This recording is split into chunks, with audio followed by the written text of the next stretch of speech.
Oi, gente, na Neuropod de hoje para responder. Kézia, o que vem primeiro? É a genética ou é o transtorno? Na verdade, existe uma explicação genética.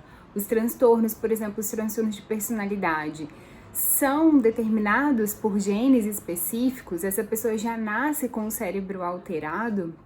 E, gente, o que os estudos mostram é que, na verdade, essa criança, ela nasce com genes normais, né, para o desenvolvimento cerebral normal. Claro que se ela não tiver outras síndromes ou outras alterações genéticas.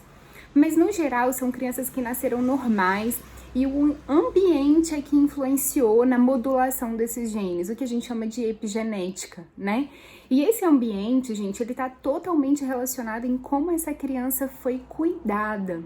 Então, se ocorreu algum tipo de negligência, algum tipo de cuidado, que a gente fala um cuidado inconsistente nessa criança, né? Foi criada por outras pessoas, ou tiveram alguns conflitos ali com os pais, ou observaram, por exemplo, pais sendo manipuladores, muitas brigas. Então, um ambiente ali familiar vai contar muito sobre o comportamento e o desenvolvimento cerebral dessa criança, né? Como é que foi o tratamento no período de desenvolvimento, né? Por exemplo, se essa criança recebeu muitos elogios e muitas críticas, aquela coisa sem equilíbrio, um feedback que os estudos mostram que não é equilibrado, que não é, assim, muito consistente. Então, tudo isso na fase de desenvolvimento cerebral. Então, a gente sabe que o nosso cérebro ele está em desenvolvimento, especialmente do 0 aos 4 anos, e depois vai continuando esse processo de desenvolvimento, especialmente do córtex pré-frontal, que é o centro que regula as nossas emoções.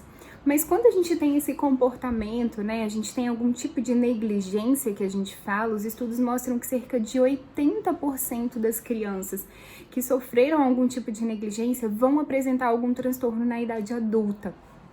Então, dando esses exemplos de comportamento que eu disse, né, de pais manipuladores ou pais que bajularam muito essa criança, ou foram super protetores, ou realmente na hora da briga era algo muito exagerado, sempre os extremos, né? Essa criança, ela pode ter sim uma alteração em algumas áreas cerebrais, como por exemplo, no caso dos narcisistas, os estudos mostram que a área da ínsula anterior ela está prejudicada, é uma área cerebral ligada à empatia, ligada ali, né, à regulação emocional, né, ela vai receber ali conexões do pré-frontal para ser regulada, para que essas emoções sejam reguladas.